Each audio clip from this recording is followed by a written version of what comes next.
What's up, guys? Justin Just Out Media here at the Castle Theater in Bloomington, Illinois. We got Tech 9, Ritz, Maze 301, King ISO, and your boy Jehry Robinson. Let's go check it out. Hey guys, Justin Just Out Media here. We're at the Castle Theater, Bloomington, Illinois, with your boy Jehry Robinson, Long Island's finest. What's up, baby? What's going on, man? What's going on? What's up, man? Thank you. Glad to have you out here in our town. Appreciate you, man. You know, we are out here today, boy. Yeah. I just want to congratulate you on your new album too. The name is not important. It's one of your best albums yet so far. Thank you. I feel like you know, you're really putting stuff out there that people can relate to in every song. Thank you.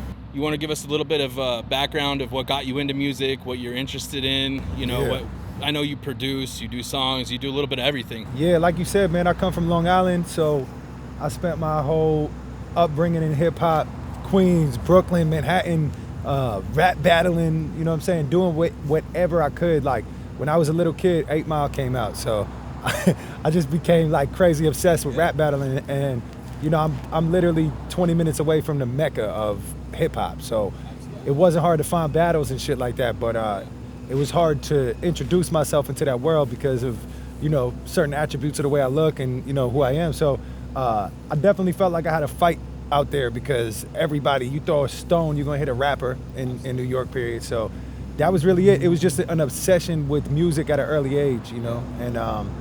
And then early on, I wanted a PlayStation when I was a kid, but my mom got me a karaoke machine that could record like on the mic, record vocals with instrumentals and shit. So I didn't touch it for like a year. I think I got it at like 14 and I didn't touch it till I was probably 15. But once I hit it and I started playing with the mic and shit, I was like, man, I loved it. So I like locked myself in the basement and I would just take instrumentals and just, you know, freestyle or whatever. And people started stealing the little tapes and putting them on the internet at the time. And they went like low-key viral. And before the word viral even existed, this was like instant messenger, AOL instant messenger days and shit. Yeah, so that was the first time I ever, you know, kind of released a record on accident, and people were like, man, you got skills, and then half the people were like, you know, you suck, give up, kill yourself. but yeah, man, probably since like 15 I've been, you know, constantly just had an obsession with doing this shit. And then, you know, learned how to engineer, I learned how to produce records, I wrote records for other people. So just kind of being in the studio and just learning the craft was a big part of it. Before I released anything, I was just learning, you know what I'm saying, every day. So that was the main thing, was let me just learn everything I can, and I'm gonna do music as a career, whether I'm an artist, whether I'm a producer, engineer, I'm gonna be in the studio and I'm gonna make a living. That was the, you know, that was the end goal for me since I was 15, you know what I mean? When you were 15, this is what it was? Yeah, 100. Yeah, I mean, it wasn't, you know, I didn't know exactly how, but yeah, and then in I think it was 2014, I signed a writing deal with a subsidiary of Universal, and I was writing for bigger artists, and they were taking my hooks, and you know, I wasn't getting great money or anything. I didn't know the game. I didn't have my contracts right. I didn't have a manager or nothing. So that was the beginning of, you know, understanding like, hey man, I'm good enough where people are taking my records, or, you know what I'm saying, they're actually getting released. But still wasn't really like confident to be like, oh, I'm an artist yet. You know what I'm saying? So that was probably 2014, 2015. I was heavy on that. And then in 2017, I started FBA, which is my little imprint. And in New York, man, Brooklyn, Long Island, we developed like a cult following. And I would have like 300-400 people come out to the venue every month. We'd sell out, you know what I mean? That was like And that's huge for hometown too. Especially in New York, man. Nobody want to give it up in New York. Nobody ever want to give you any kind of support or love. So we would have this whole little family of people that would come out. And I think when I started doing that, that was the first time I was like, okay, I was supposed to do this. I had a meet and greet. We did 300 people, and I sold like 50 meet and greet tickets. And I wasn't even gonna do a meet and greet because I was like, nobody wants to meet me, like whatever. And to sell that many tickets and people came up crying, that was the moment. 2017 was the moment I was like, okay, I'm supposed to be an artist. You know what I'm saying? Like I could do this, yeah. So since then it's been fucking like gas pedal to the floor, bro. Absolutely. We just been moving on that. So let's talk a little bit about, you know, you getting with Strange Music. Yeah. I know that, you know, it wasn't even you or Tech that pursued pursued you to be on the label. Right. It was actually your wife that reached out Yeah. to Tech, right? Yeah, interesting story. So I was doing those shows and shit at the time. This is probably 2018. And we got to the point we were doing that almost 2 years. There wasn't a lot of growth. It was like we sold out 300 people, and then maybe we got to 350, 400 in a year or two in the hometown, and we were making a little bit of money. We were selling a lot of merchandise and stuff because it was similar to Strange in the way my fans were just supporting. Right, yeah. Like they were buying the merch, they were supporting on iTunes and all that. So with that, I got to a point where I was like, this is stagnant, man. Like I don't want to sit in New York and do this forever, right? So I saw a documentary on Travis O'Gwen, Strange Music, Tech Nine, and I just told my girl, who recently became my manager at that time, when we started FBA, we did it together, me and my wife, and I was like, yo, get me a meeting with Tech Nine and Travis O'Gwen. Every day I woke up and she was like, oh, it's not that easy. These guys are on the Forbes list and shit. You know what I mean? So I was like, look, nothing's ever easy. Like, get me a meeting. So I would hit up. They didn't respond. I had Tara hit them up a few more times. And, every day I'd just be like, we need that meeting, because this is one thing that I want to say to your viewers and you guys, or everyone, is like, if you want to do something, there's always obstacles in the way, but you could do whatever the fuck you want. Like, for me to get a meeting with Tech Nine and Travis O'Gwen is like, these are human beings. They have 5 minutes free in the next fucking 6 months. Like, when is that 5 minutes? I will fly, I will fucking hike, I will, you know what I'm saying? I'll do whatever the fuck it takes to get there. And eventually, we got to hit back. Travis said, hey man, I checked out the music, come out to Kansas City. And then from right there, it was just like energy and a connection. Like sometimes you can't explain that shit. It's just in the world, so. Yeah, and I didn't necessarily expect all that. I didn't, I just I wanted to pick their brain, and I'm trying to do what they're trying to do. So when do we really meet people, right? That, like, where I'm from, not a lot of people are successful like that. So you never really get a chance to actually pick someone's brain and say, hey, how'd you do this? How'd you make, $100 million on an independent music label? Like, so just being in that room was huge. And then there was a lot of conversations and a lot more. I think it was, probably 6 months to a year before we actually did any business. It was kind of just phone calls. I went on tour with my girl Justina Valentine from Wildin' Out on MTV. She took me on my first tour. We did the whole nation, and Strange was kind of following and saying, hey, good shit. You know what I mean? They'd hit me up and be like, yeah, man, we see you out here. But I never even thought I would have that involvement. But once I got in the studio and I met Tech and everything, I was like, man, this feels like home right away. It just felt natural, I've seen some of your work in the studio with them, and you guys just vibe, man. Yeah. It's a cool thing to see.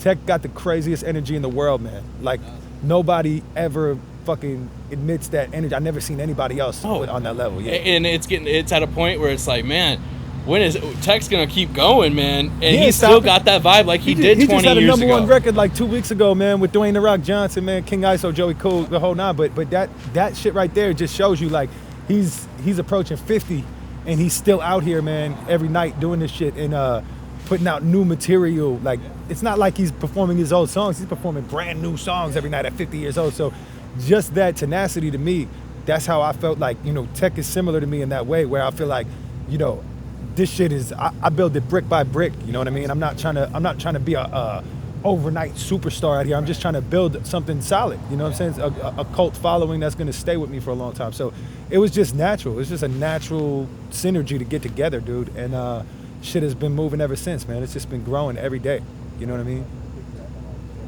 So do you feel like when you first started, you said it kind of felt like home when you connected? Right. Do you feel like your music maybe took a different direction when you met them, or did they inspire you to kind of augment anything you're already doing? They just inspired. So, like, actually, that's what I thought, and that was my fear. My fear was that, you would have to fit a certain way. Right, because I wasn't so familiar with Strange music. Being from New York, I was familiar with Tech Nine. He's a fucking legend. He's an icon. So, like, as far as the whole label, I didn't really know until I found out about them in that documentary and shit.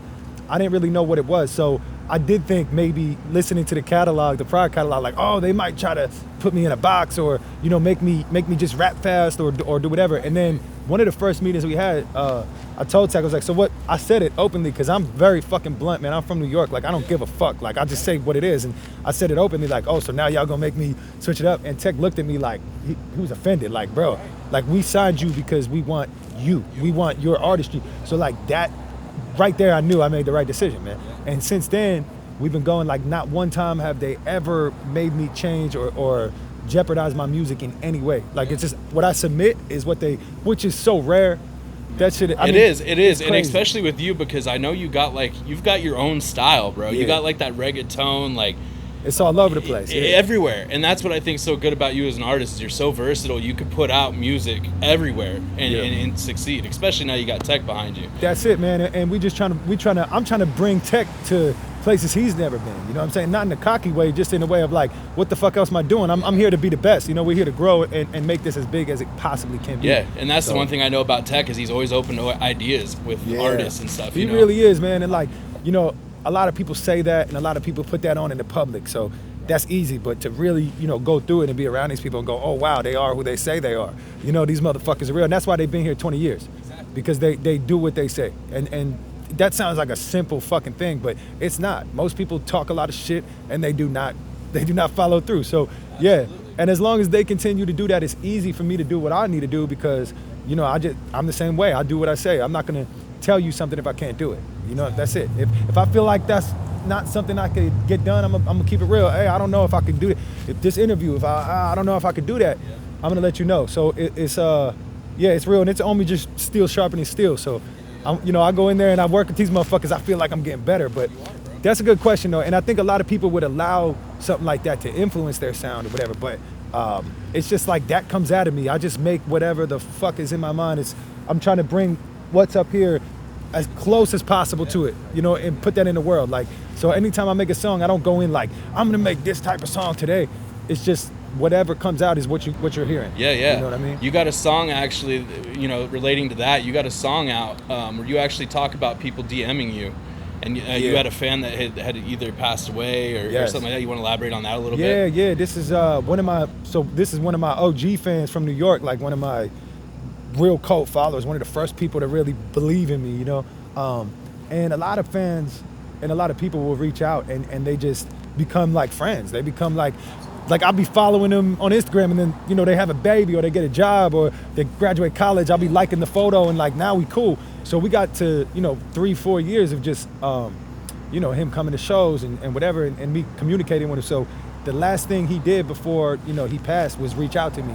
And a lot of times I had the time to say, hey, what's up, bro? You good? You know, just talk to him like a human being. And I'm not saying that, you know, if I was there to do that, anything would have been different, or I'm not blaming myself for what happened. But I went back and I had a couple unread messages because it's becoming harder to answer these people. So that was the premise of it. And the premise of that song is just don't let the world lay you down to sleep. Like, you know what I mean? Don't let the bullshit get that deep. Like tomorrow you're gonna wake up, something good can happen. Like something good is always right there. Yeah, and, exactly. You know, it's hard and for this people morning to see was that. kind of that morning for me with you. You know, I've reached out to tons of artists and usually I'll get back to you, you know, but you are actually interacting with the people who support you. For sure, and bro. I think that's huge, you know what I mean? And I think it's corny, man. And you know, I usually say no disrespect, but like, I don't care if it offends any artist. I think it's corny because it's like certain people just won't answer DMs or comments, and it's not because they don't see them. It's because there's some sort of like taboo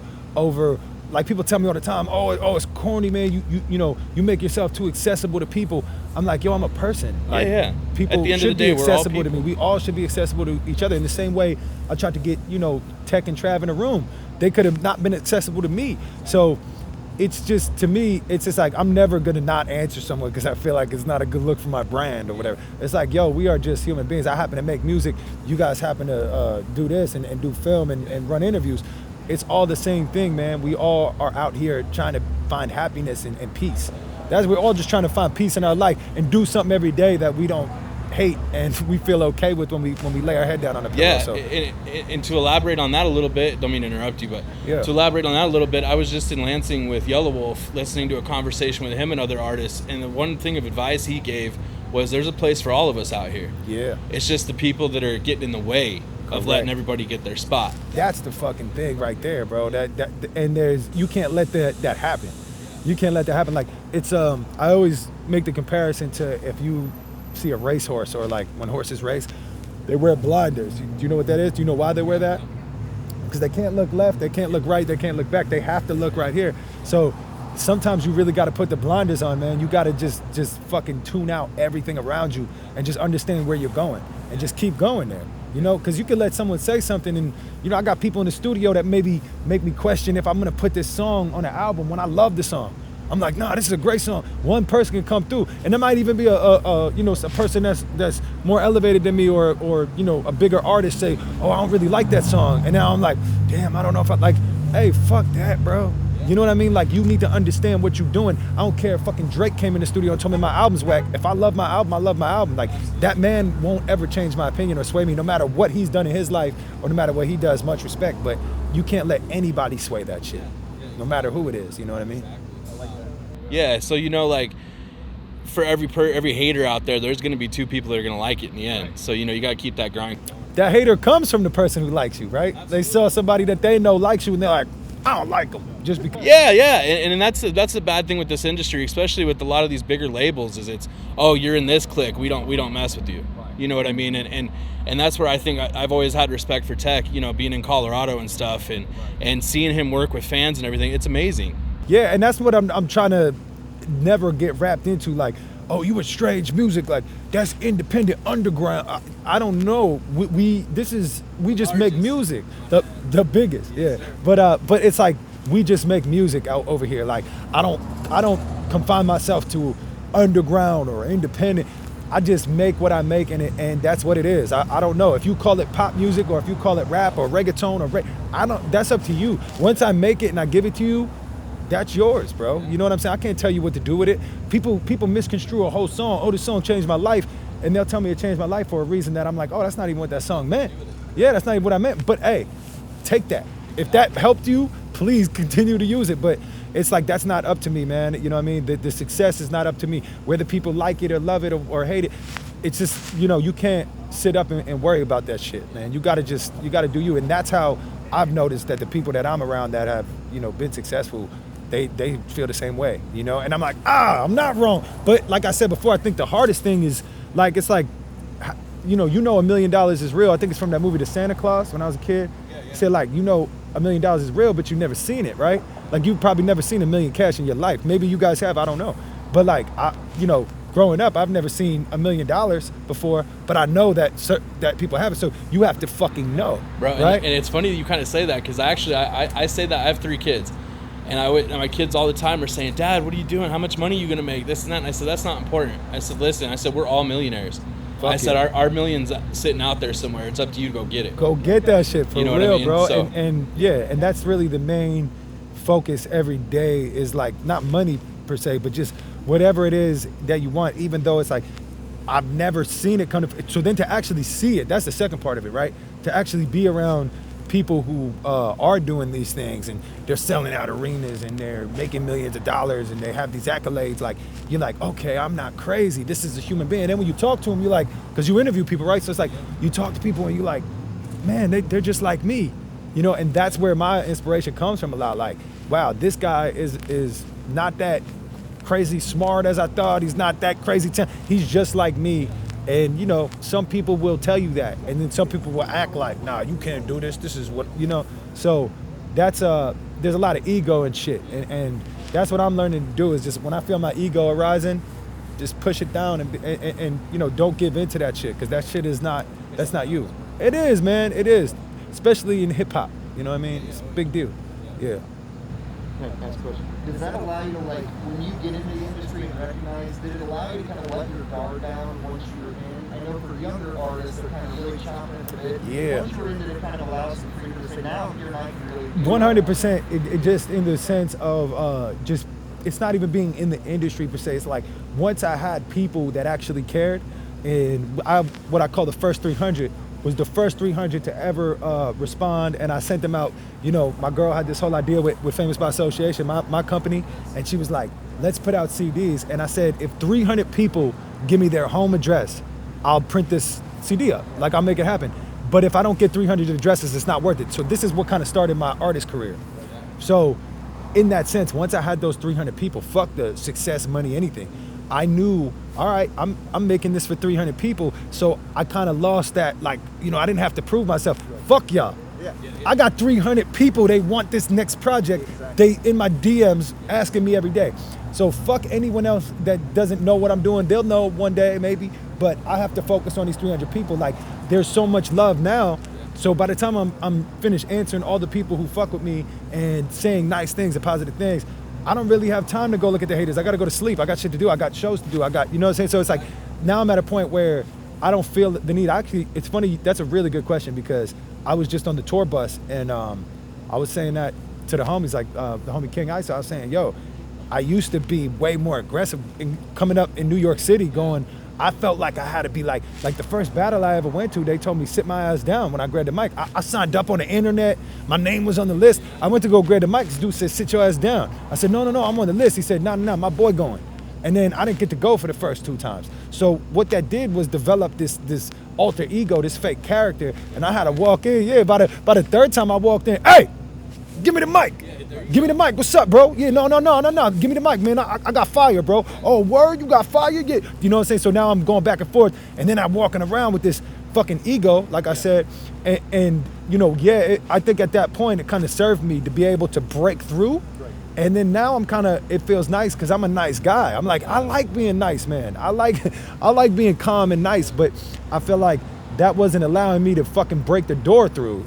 I was just gonna sit on a fucking bench the whole time if I didn't start, you know, squeaky wheel gets the grease, you know? So that type of mentality maybe could be useful, maybe, you know, is needed at some point. But, right. But it's like once you gain it, you use it less and less. Like I don't need to walk on this tour bus and say, hey, da-da-da, because motherfuckers is like, yo, Jehry Robinson, it's nice to meet you. You know, the crew I'm working with, the people, they already, you know, some of them are fans of my music, so I don't feel the need to be like, you know, I don't feel disrespected as much.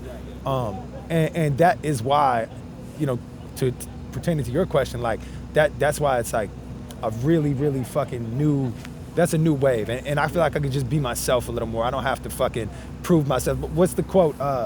Work until you no longer have to introduce yourself. That's you know, so that type of shit I think about. I'm like, all right, cool. I'm getting to that point where I don't have to yell at everybody. Like, you know what I mean? Like, I'm gonna do it. You'll see. Yeah. Like, you know, that's, yeah, I feel like we spend a lot of energy doing that shit. Like, you know, as people with a dream and a passion, you spend a lot of energy. You might be talking to your parents or your aunts, your uncles, your friends, your wife. You might say, they might not really believe and it bothers you. And then you expend this energy to try to convince them when it's like the only way to convince them is to do it. You have to go do it. When you do it, they'll go, oh, wow, that's crazy. And you say, yeah. And then right, exactly. But then you don't have to be a dick when you do it. Actually, in fact, you could use that to inspire them. You could say, you don't have to be like, fuck you, you know, I told you so. You don't have to do that. You could just be like, look, when they go, oh, wow, you go, see, I remember you didn't really believe. Like, so now the next time, this is the beautiful thing on that. Like, my uncle be like, you fucking crazy. You never gonna sell any records. You know, it's impossible business to be in. And then he sees me, you know, lately, and he's like, oh, it's amazing. So now when he meets somebody in the same position, he's a little less judgmental. Because instead of saying, oh, nobody ever does that, you know what he tells him now? My nephew is out on tour around the world. He's doing this. So now it's like I became the catalyst for my uncle to go out and spew a little more positivity to people. You know what I'm saying? It's fucking contagious and it's beautiful. So like, that's what I do it for. The little things like that. My uncle's his mindset changed a little bit. Like, you know what? When he meets a up and coming musician or whatever, he's not like, man, give it up. That's how he normally would be. But it took me, and it's like, they can see a million people in the game, but it's like when you know someone personally that has achieved something or done something, people just feel that ownership to it. Like, okay, now I understand. You know what I'm saying? So that's our job, man. That's our job as creatives to do that constantly. And bigger than music or film or whatever you do, it's just inspiring motherfuckers to go do what they want to do. You said earlier that, you know, my music has helped you, you know, bring this together. That's my favorite thing to hear. You can say my songs are dope. I love that, of course. When you say, man, your songs inspired me to change my shit, to do something for me, fuck me. It's about me inspiring you to do something. Yeah. And then that gets labeled as corny somehow. Like, the fuck is corny? Those are the ones that are sitting there wondering why you're in the position. Right. Like, I don't believe in corny or cliche or that's not a thing, bro. Like, what do you mean? Like that's not corny. It is not corny to help our fellow fucking human beings on this planet. If you think that's corny, I don't fuck with you. I don't even, you know what I mean? So, right. right? I'm a rapper, man. Fuck y'all, bro. I'm bigger than y'all. I'm better than y'all. Like, Tech's not like the people I'm around. The people that I choose to work. I don't care how much accolade you have. If you like that, I'm not fucking with you. You know, and that's why I'm over here with Strange, because they real motherfuckers, like, through and through. Yeah.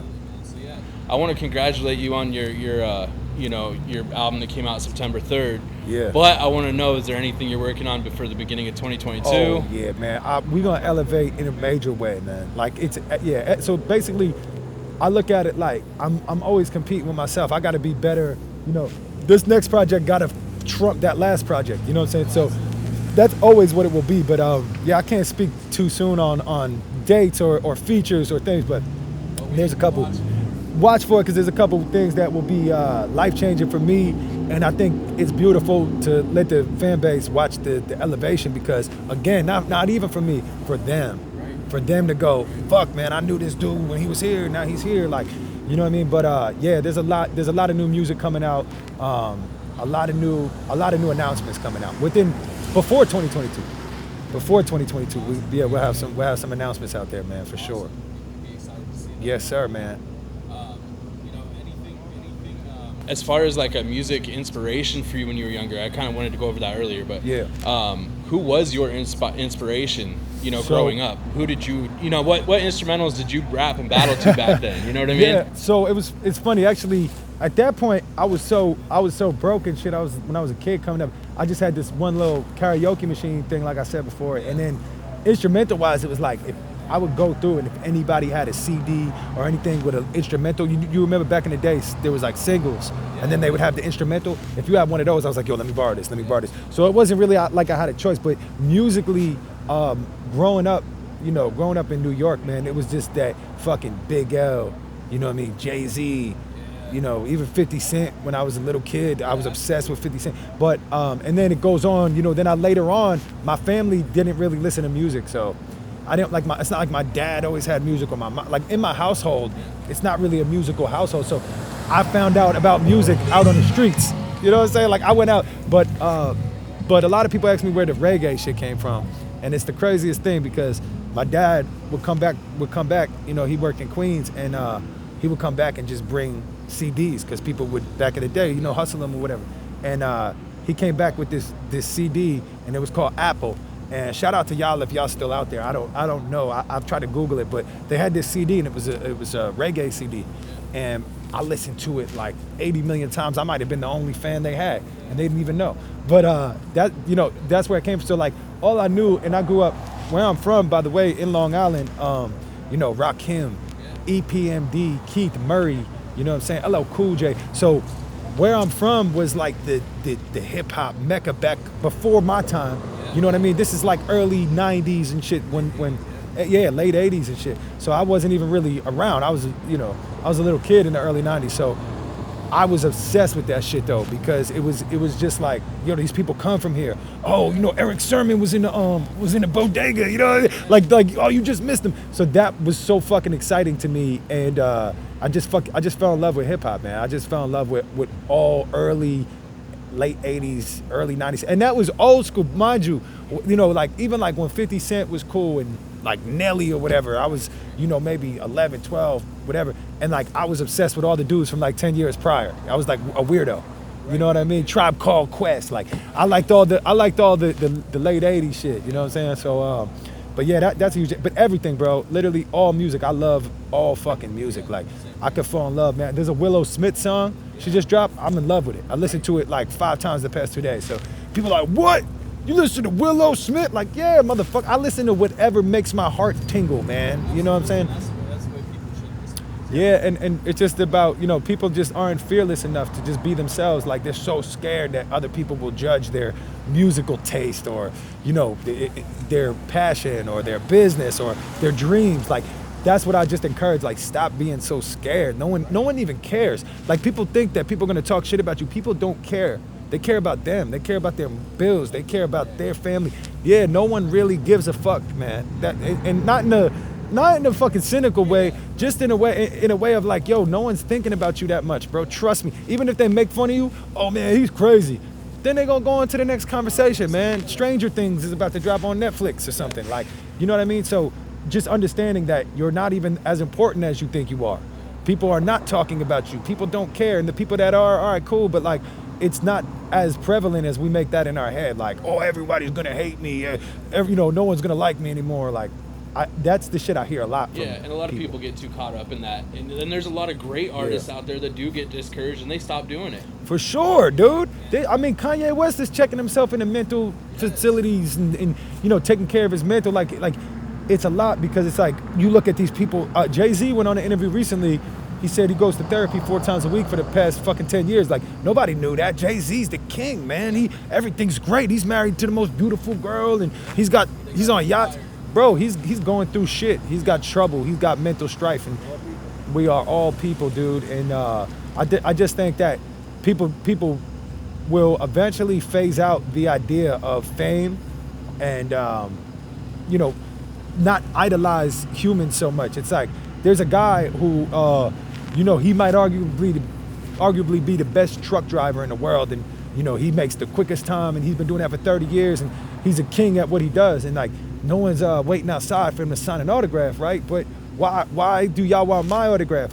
He drives trucks really well, and he's the number one in his business, and I sing and rap good. Like, I think eventually we'll phase that out, and I'm open to that. Like, Leah, trust me, I want people to receive my music, and I want it to help them, but I never want them to think that I'm on a different level than them, or you know what I mean? Like, people always say like, oh yeah, just the little people or whatever. Like, don't refer to yourself as a little person, man. We all have so much in us to do so much shit, and we just don't. A lot of people don't, because of the bullshit. So if I could help anybody understand that, but I can't really do it until I do it. Like, no one gives a shit. Like, I was out here broke as fuck. Like, you could believe it and achieve it. They're like, what the fuck, man? You live in a fucking basement apartment, bro. You don't got a car. How the fuck am I listening to you? All right, well, I got a car now. I got a crib now. I'm on tour. Now a little more people like, oh, okay. So the more I do, it just gives me more power to fucking say something and people actually respect it and not, you know what I mean? And not just go, whatever. So do you ever feel like it's kind of almost, it sounds like it's almost bigger than the music for you? Like, way the bigger. Music's huge, but you almost are kind of way bigger. Channeling this positivity, so way bigger. It's bigger than the music? Way bigger, dude, because we were programmed that we had to find something in life, find a job, find a skill set, a career, a trade, whatever it is, and that's what we have to do.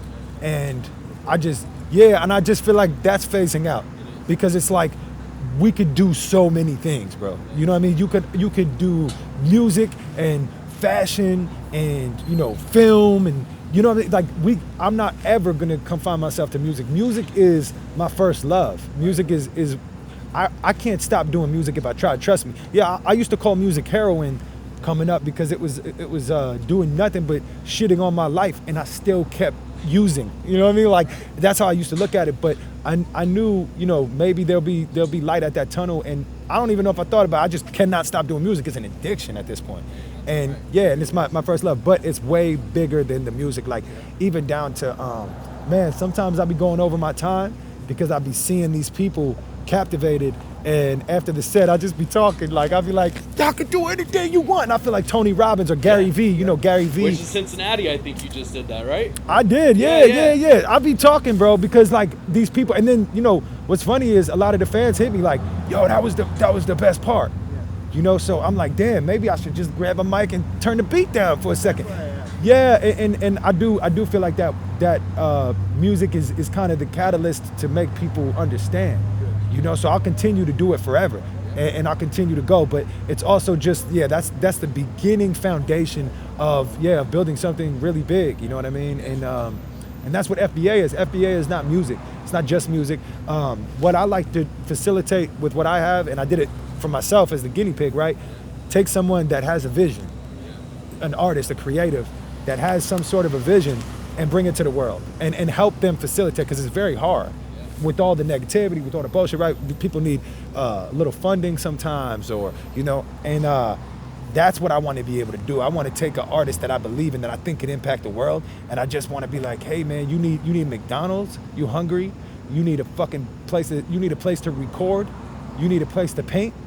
And I'm not at that point yet where I could really be able to do that to the degree I want to, But but like, hey, you can sleep on my couch, homie. You know what I mean? I'm that type of person. So that's what it is to me. That's the big part. FBA to me is bigger than my music. It's an imprint. It's a lifestyle.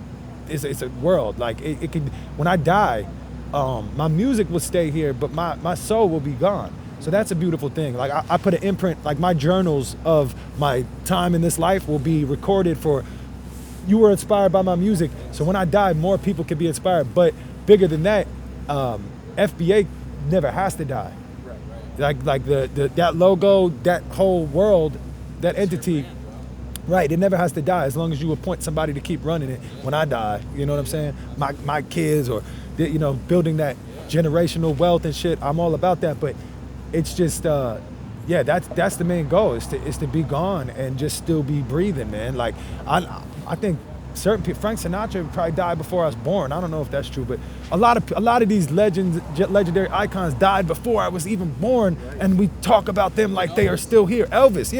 These people were all gone before I even fucking came into the world, but they're still so prevalent in my life and your life, and we talk about them. So if I had to simplify this, it's that. Yeah. It's so that. in the end, do we see Jehry Robinson with his own label and his own world like this? Oh yeah.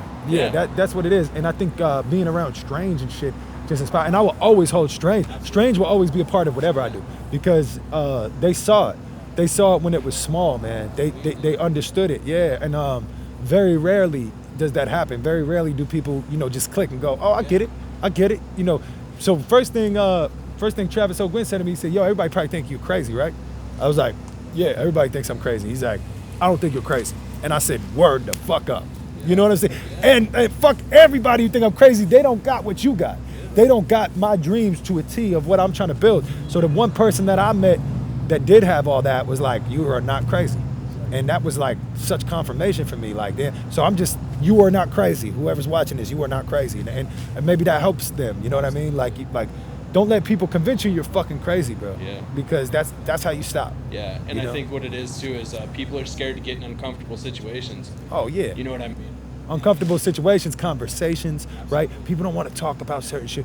There's people that work at companies for 20 years that deserve a raise, but they still can't just knock on the door to the boss and say, hey, can I talk to you at some point? I want to have a conversation about this. Just know your worth. Know your worth. And yeah, and it's like, what happens is, though, people start knowing their worth, and then they see people, reciprocating that, and then their head gets big right away. Like, oh, this is my work. Yeah. That's not it either. Just know your worth. Don't move around.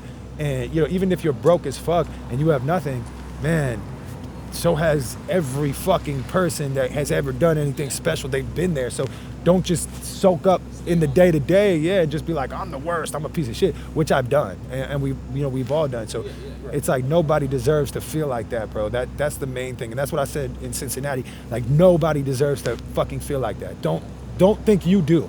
You do not deserve that shit. You deserve to be peaceful. I don't know where you lay in faith or God or whatever, but I believe in God, and I believe that, in general, we were not created to live a sad life and be stressed and feel like we are not important. Like, no way. There's no way that is why we were created. We were created for, to go out and help and just heal each other a little bit. You know what I'm saying? So certain people are appointed that, and yeah, absolutely. I think more people need to listen to your story, brother. You know what I mean? Because a lot of people, like you said, do have the ego. They have the inflated head of, oh, hey, I'm a big time rapper now. I'm not gonna, give you the time of day. Right. Like for this, for instance, I just made a little post on Instagram. You hollered right at me. You said, dude, I'm down. Yeah. You hit me, bro. I mean, that's it. It's like, so I seen that, right? I could be like, nah. I was like, why? Absolutely. Why? I had the time at 5 o'clock. You know what I mean? I had the time free. So, and it's like, I just see, I see someone trying to do something, and it's like, maybe this will make you wait. Now you can edit this, right? And you can put this out in the world. So it's like, maybe just that task right there will help y'all to continue. Just because you have, fuck this. This might not be, y'all might go interview fucking, I don't know, Lil Baby or something tomorrow. And you know what I'm saying? But at the end of the day, like, yeah, you need something to stay active and continue. It's like, don't just sit in your bed when you have a day off.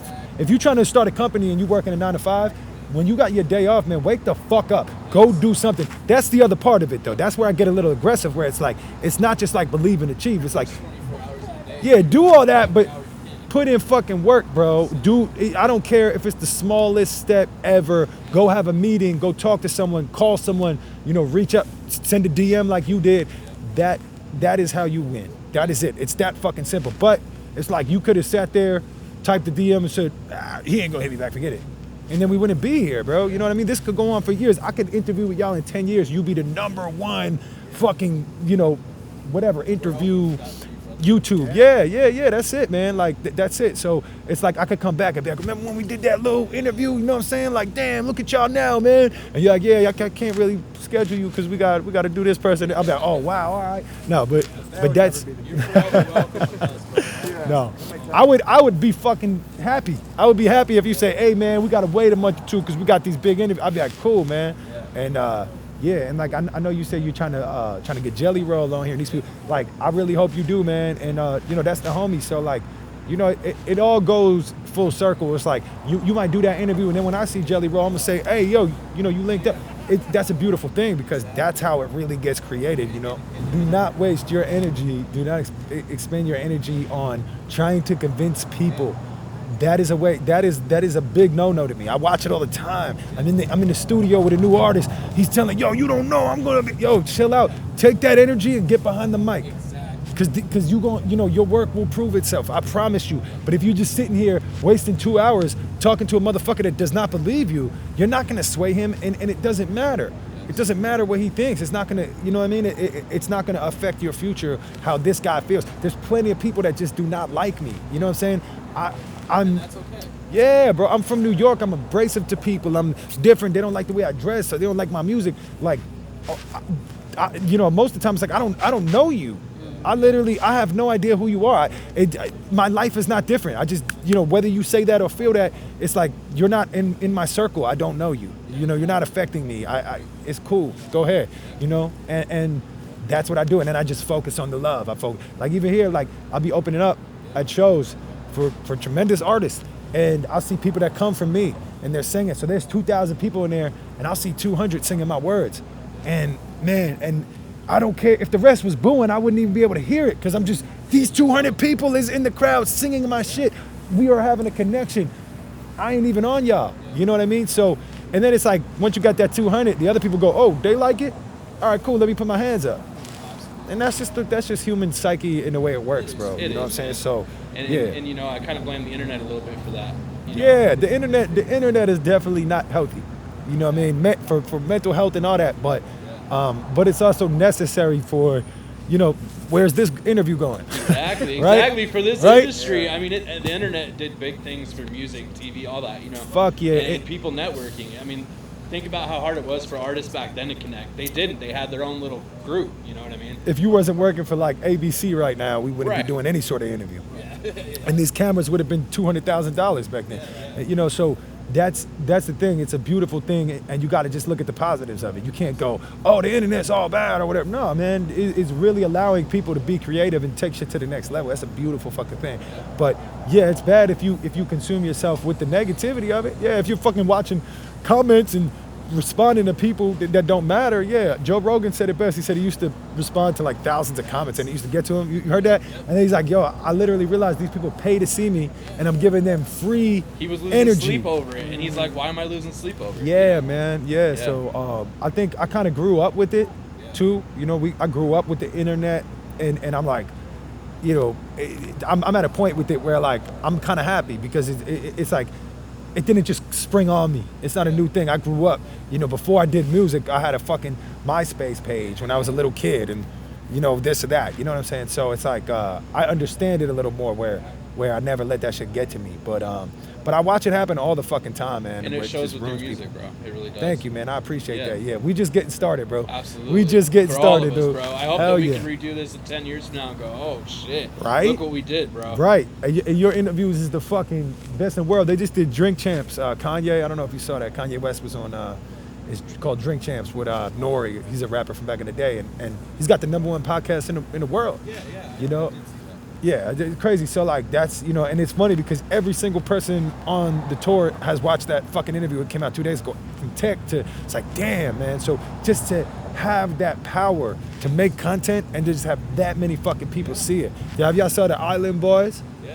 Right? So like you look at that, right? And it's like, oh, fuck this, whatever. But it's a beautiful thing because it's like every single person got to see that with no budget, no money. It's funny, whatever. I hate it, I like it. Who cares? I think there's beauty in virality. You got country artists, you got creators, you got everybody trying to do a rendition of it. And I know. And that's the love that they're getting. And a lot of people I do hear are like, oh, fuck them, you know? And it's like, no, they're doing something special for themselves, and you're feeding off. You're doing, you like it for some way, you know, you talking about it. So it's like viral shit to me is so exciting, dog. You know what I'm saying? It excites me a little bit. So, you know, I really wish y'all the best, man. I hope nothing but success and future blessings for y'all, man. Just keep fucking grinding, bro. Yeah. We're happy to have you here, and for sure. And you're gonna kill this show tonight, bro. Hell yeah, man. Shout out Strange motherfucking music, man. What up? Concentrated like juice. Built this out with no tools. Out here making this loot. You still out here making excuses. Order more of that Deuce. In the Lambo looking like Bruce Wayne. Marry me and Gucci like 2 Chainz. Said they gonna do it, but they never really do.